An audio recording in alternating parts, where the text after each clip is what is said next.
got a call saying the only man that was a Christian man that took us to the movies, that took us to the parks, that did a lot of the things that a father would do, got us clothes, spent the night at his house, movie nights. The only man that I looked up to at that time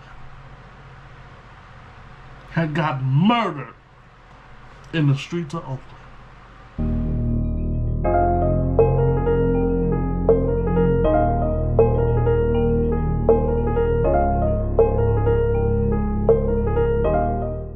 What's going on, family? How y'all doing? It is Jeremiah back again with another video. And it may not be a video that everybody wants to see, and it may not be a video that people want to grasp onto, but it is a video that is very, very, very much needed. And I want to read this scripture before I get into it, because I always want to lead with the word of God. And it says in Revelations 12, verses 10 and 11, it says, "And I heard a loud voice in heaven saying, Now have come the salvation and the power and the kingdom of our God and the authority of his Christ. For the accuser of our brothers, the devil, has been thrown down. He who accuses them day and night before our God. They have conquered him by the blood of the Lamb and by the word of their testimony. And they did not love their lives so as to shy away from the death." All right, let's get into it. So, I really want to talk about tonight how I grew up. I want to really tell my testimony in a way that nobody else can. On how I grew up and how I came out on the other side. So let's start. Okay, listen, what's going on, y'all? I know y'all didn't expect to see me. I got on some different clothes, which means it's a different day. Real quick. I'm gonna be interjecting here and there if I feel like I was unclear about a few things. So just bear with me as you might see me interject here and there. All right? So don't mind me. Go back to the video. I was born and raised in Oakland, California, July 14, 2000. As some of you know, but not all of you, I was born on the day my brother died. So while my mother was pushing, my brother was dying. That's how I came into the world. I came, as a child that was supposed to be a girl. I had a girl baby shower. I had a girl everything. And then when they pushed out, it's a boy. That was me. And while my mother was going through that, she also had to grieve the loss of a son and celebrate, the birth of another. So that's how I was born. Eventually became a single mother. So I was a part of a single parent household. So from 2000 to about 2003, my father went to jail. So let's break that down. So when I say from 2000 to 2003, that means life was cool for the most part. I had my father present in my life. Everything was good and cool. And then in 2003 is when we found out the things that we found out. And from then onward, life was different.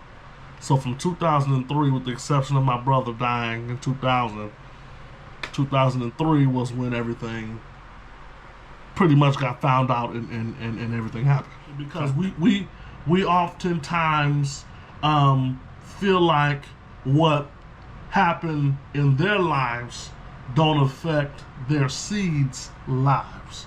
So let's start here. So my father and my great uncle molested and raped, yeah, I said it, my sister, my oldest sister. She was pregnant at 10 years old, had to go through this whole abortion. That's not my story to tell, but that's what happened. My father then went to jail. My uncle then went and fled off, right?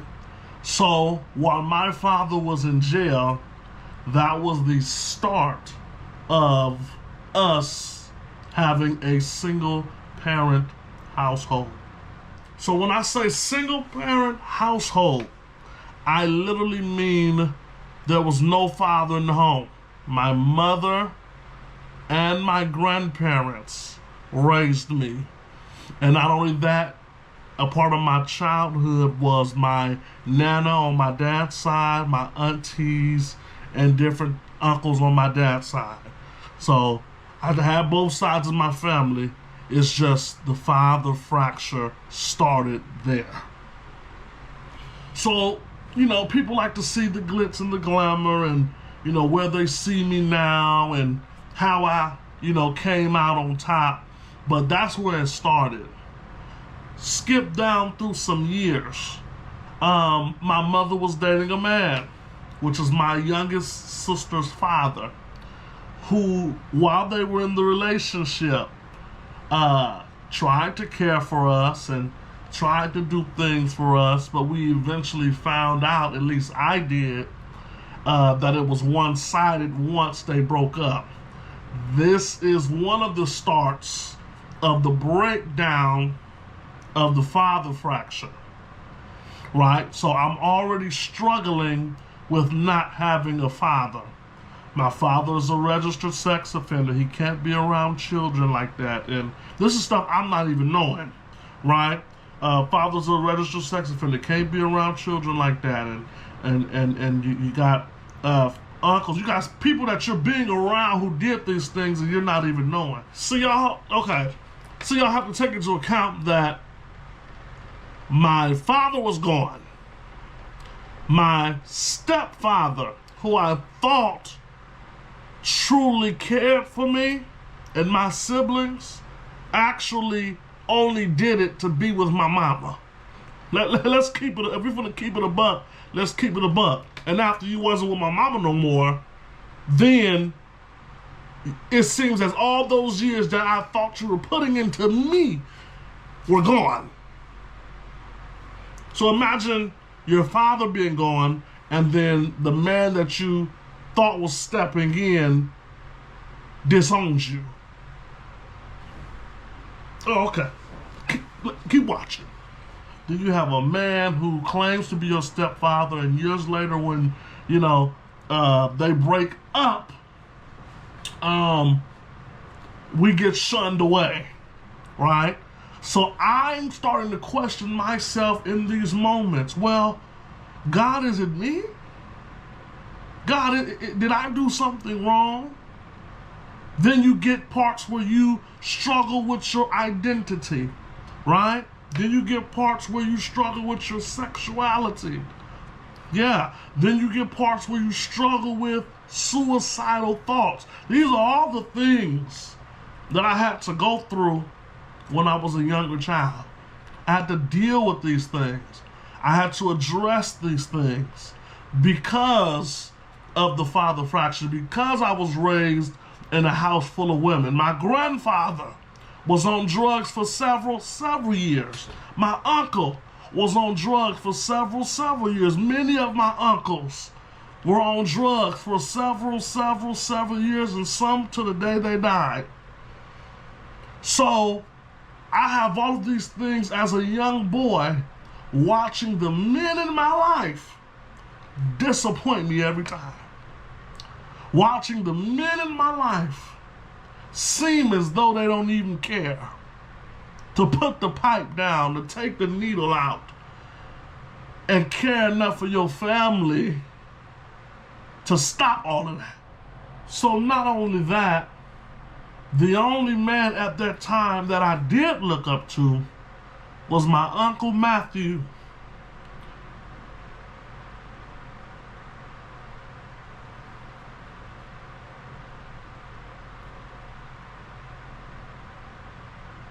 So,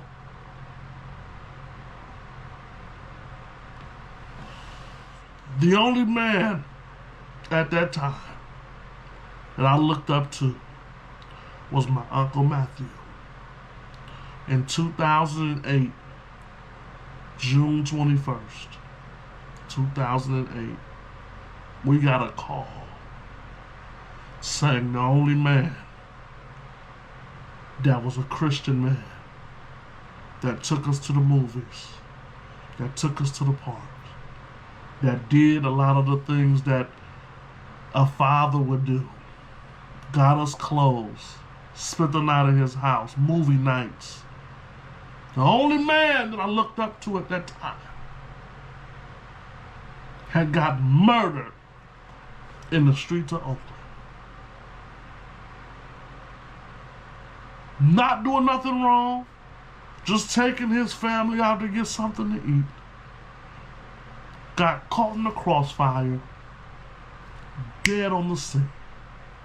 The only man that looked out for me, that I felt like wasn't doing too much, a disciplinarian at heart, just a man that you wanted to be around, celebrated my birthdays, came around on holidays, did stuff that, like I said, a father would do. That man had got murdered in the streets of Oakland. So these things affected me as a child. I had to go through therapy, literally, because that hurt me more than anything. It took me a long time to deal with that death because I had just seen him that day. I can still hear it in my ear every now and again. I'm going to be back, nephew. I'm going to be back. I'll see you later. And I never seen him again from that day. Couldn't even go up to his casket because it hurt me that much. I was distraught, y'all. And it hurt. It hurt me to my core. So then I get older. My mother dates another man. Cool. And these are consequences of bad decisions on my mother's part and my father's part and my mother's ex-boyfriend, stepfather's part. All of these are consequences to decisions that ended up being bad decisions. Cool. She started dating this man and, and whatever happened with that, he started moving in the house and doing all these things that, I don't know my mother to do. So me and my mother didn't speak for about 2 years. Yeah, y'all see our relationship now. But while she was dating this man that I felt like was not the best for her, and the family felt the same way, verbal abuse, talking to her all kind of crazy ways. And this is the woman that raised me and told my sister, don't you let no man do this. Don't you let no man do that. And the woman that I grew up being with is doing the opposite of what she taught at that moment. So me and my mother didn't talk for 2 years. I would ignore her. I would disrespect her. I would not talk to her. I'm talking about if I had a permission slip that needed to be signed, I set it on the table and write a note. Hey, Mom, I need you to sign my permission slip. She wouldn't go for it, but that's the things that I've done to my mother. So don't think I'm just talking about the men part. I'm talking about my mom and them too.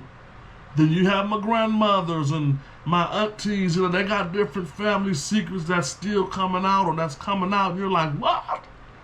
All of these plays. See, we have to stop doing these things in the regards of, I'm trying to protect my child, I'm trying to protect my niece, I'm trying to protect my nephew. But in in actuality, in reality, down the line, it's going to hurt them more than it's helping them, right?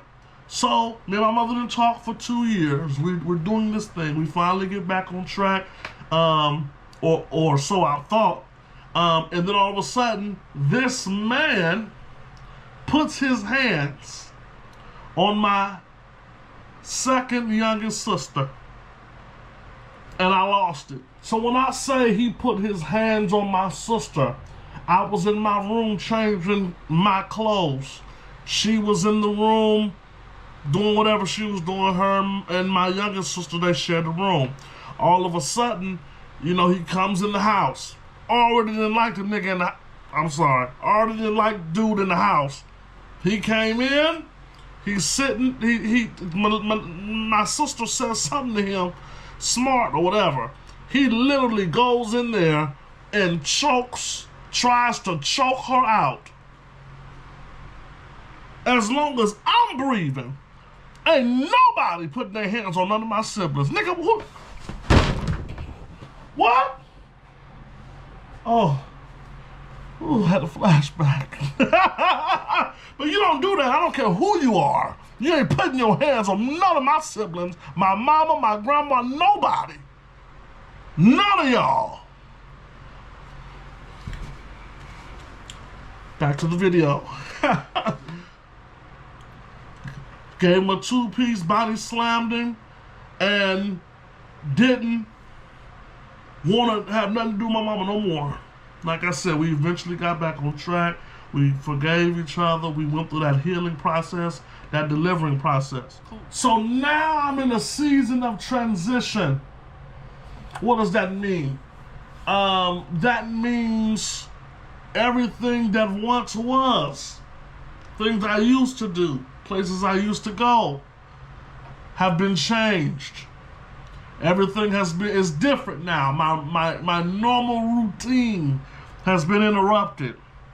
So, little backstory. I grew up in Oakland, like I said. Drugs, gangs, violence, everything you can think of. Grew up in Brookfield Village. Grew up there and never left there until I was ready to go to college. Went to college, San Jose, California. 2 years in, I decided I wanted to live off campus, so I moved to Union City. Then moved from Union City to Los Banos. Rent was cheaper. Went from Los Banos back to San Jose. Went from San Jose again back to Los Banos. Then moved from Los Banos to now I'm living in Stockton, California in my own place. You know, where I'm paying the big boy rent. And that's where transition started. Me moving to Stockton. I said I would never move down here, and here I am. The transition of me becoming a boyfriend to a fiance to a husband. I'm eventually getting married, y'all. Right? That's inevitable. That's transition. Me leaving from my former church that I was a part of for about 14 or so years. I was about 11 years old joining, being a part of that church, 12 years old joining that church, you know. I'm 25 now. You do the math, okay? Then, you know, the relationships that I once had, even with the pastor of my former church, you know, things are not the same. You know, they may try to be, you know, the same, but things are just not the same, and all of that takes a toll on a young man, or on a man in general, you know, and that's a whole nother thing that I can make a whole nother video about, but I'm gonna keep it how it is. Okay, let's talk about it. Here we go. This particular point here can apply to a whole lot of churches, a whole lot of preachers, and a whole lot of pastors, superintendents, bishops, apostles, whatever you want to call them. Just because a member decides to leave your church does not mean you change the relationship that you had with them, especially if they were a member in good standing before they left. right? So I don't know why this thing is where preachers and pastors and leaders over stuff treat this stuff like a gang. Well, if you leave this gang, we can't talk to you no more. If you leave this place, we can't. No. The things that you can do once that person leaves, you can still hold that same honor as you had, hopefully if it was real, when they were there. You can still hold that same honor, when that person leaves. Not just when and if you need something. Sometimes you just call them, check on them. Sometimes you, and this goes for both parties. Sometimes you just, keep that same energy and keep that same relationship that you once had. Okay. All right. Be blessed. Yeah, it's just things that you get delivered from, not just deal with, but get delivered from. And then fast forward, to today, still having father fractures, still having difficulties, still having different problems that I gave it over to the Lord. I gave these situations and these problems over from the Lord, because when you're delivered from something and when you're set free from something, at a certain point, you got to wash your hands from it and give it over to the Lord. Sometimes the thoughts come in your mind and sometimes the hurt tries to come back. But I want to encourage y'all to just give it over to the Lord. I'm still dealing with stuff. I'm still going through stuff, but I want to encourage y'all to give it over to Jesus, because he is hallelujah, he's the only one that can handle it. I know y'all thought y'all was going to get a longer story, and I could go longer, but I'm going to just cap it right there. We have to take into account that, and I know this might sound paradoxical, but we have to take into account that our experiences don't define who we are, but our experiences make us who we are. It's a little paradoxical, but it makes sense. Take that with you everywhere you go. My experiences don't define who I am, but those same experiences are the one who developed my character, who developed my personality, who developed the person in which and who I am. So yes, family secrets, lies, molestation, father fractures, all of this plays a part, and all of this played a part into who I am today. What the devil meant for your evil, God came and turned it for your good. All right.